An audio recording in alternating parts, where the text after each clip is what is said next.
1.1 Regaining consciousness. Akshat's first sensation was cold, deep, biting cold that seemed to fill his bones. He opened his eyes to a blinding white world, sunlight scattering off shards of melting ice. His body felt heavy, stiff, and strangely distant, as if it belonged to someone else. He lay half-buried at the edge of a glacier, the ancient ice finally giving way after thousands of years. He tried to move, but his limbs responded sluggishly. Each breath stung his lungs with frigid air, and his heart thudded slowly in his chest.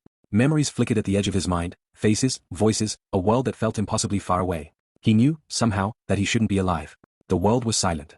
No hum of machines, no distant voices, just the wind and the faint trickle of meltwater. He was alone. Scientific note: waking from cryopreservation. Akshat's body was preserved in ice for thousands of years. When the glacier melted, his body began to warm up very slowly. This gradual warming is important. If the body heats up too quickly, ice crystals can damage cells. In real cryopreservation, slow thawing is used to minimize injury, though true revival is still beyond our current science. For this story, Akshat's revival is a rare, lucky event, made possible by just the right conditions. Thirst hit him first. His mouth was dry, his tongue stuck to his palate. With great effort, he rolled onto his side and reached for a thin stream of water trickling down the rocks. He cupped his hands and drank greedily, the icy water numbing his lips and throat. For a moment, relief washed over him. But soon, pain twisted in his stomach. He curled up, shivering, as cramps racked his body. The water, though clear, carried tiny life forms his body wasn't ready for. Scientific note: water safety in the wild. Even the clearest water in nature can contain harmful bacteria, fungi, or parasites. Drinking untreated water often leads to stomach problems or worse. Survival experts recommend boiling or filtering water before drinking, but Akshat has no tools yet, so he learns this lesson the hard way. As the pain faded, Akshat forced himself to observe. He saw monkeys in the trees, chewing on thick green vines instead of drinking from the stream.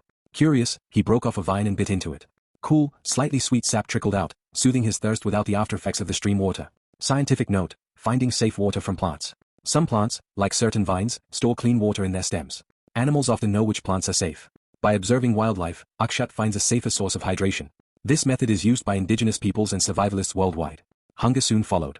He tried scraping lichen from rocks, but it tasted bitter and left his mouth dry. He watched birds pecking at pine cones and, after much work, managed to crack some open. The nuts inside were rich and oily, giving him a small burst of energy. Scientific note: foraging basics. Lichen is hard to digest and offers little nutrition. Pine nuts, on the other hand, are high in calories and fat, valuable for survival. Many wild foods must be carefully tested, as some plants are toxic.